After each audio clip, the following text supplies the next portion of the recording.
John Williams, born in Queens, New York on February 8, 1923, is an iconic American composer and conductor known for creating some of the most beloved and recognizable film pieces in history. John Williams is still alive at the age of 93. He's created pieces for legendary films like Jaws, E.T., Indiana Jones, and Star Wars.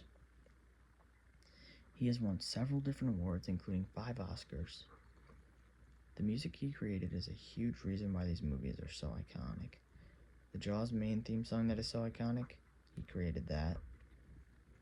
The Indiana Jones theme, yeah, that's him.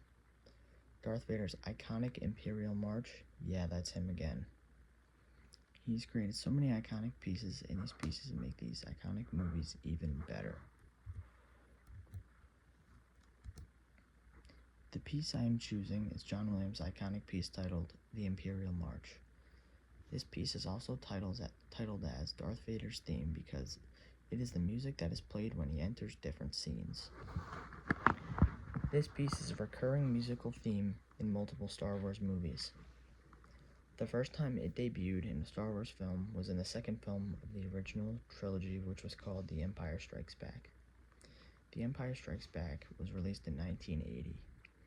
This piece was premiered before the release of The Empire Strikes Back for John Williams' first concert as official conductor in residence of the Boston Pops Orchestra.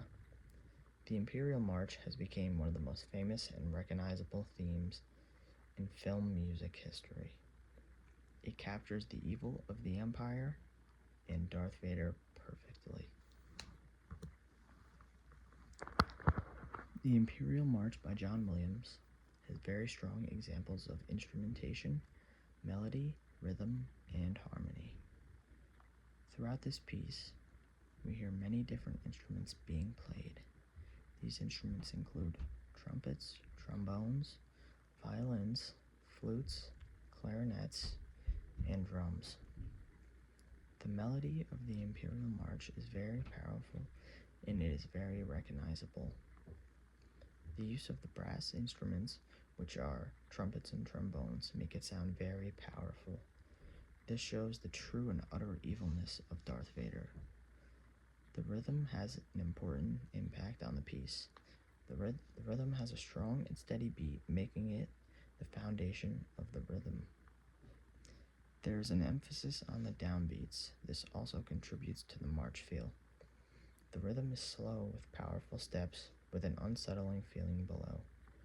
The harmony kind of builds the intensity as the piece goes on. It often feels solid and grounded onto one musical note.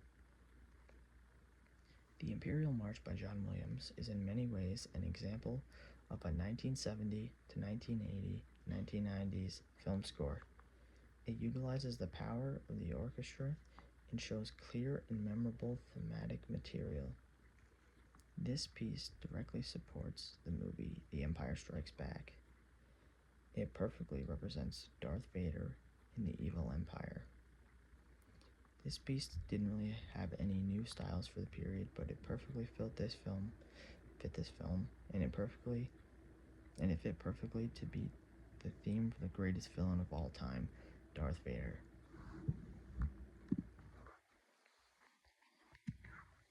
I think there are many different emotions that John Williams tried to convey throughout this piece, and he did a very good job doing this. I think John Williams did this perfectly. He conveyed several emotions while focusing on the evil empire and their leader, Darth Vader.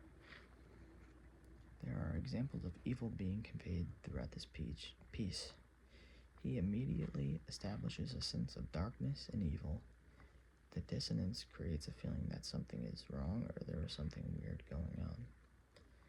The brass instruments contribute to a heavy, threatening sound. The strong march-like rhythm gives off a sense of power and authority. This evokes a sense of evil and unstoppable forces, aka the evil empire and Darth Vader. The loud dynamic markings and the full use of an orchestra create a feeling of authority ruling over the entire galaxy.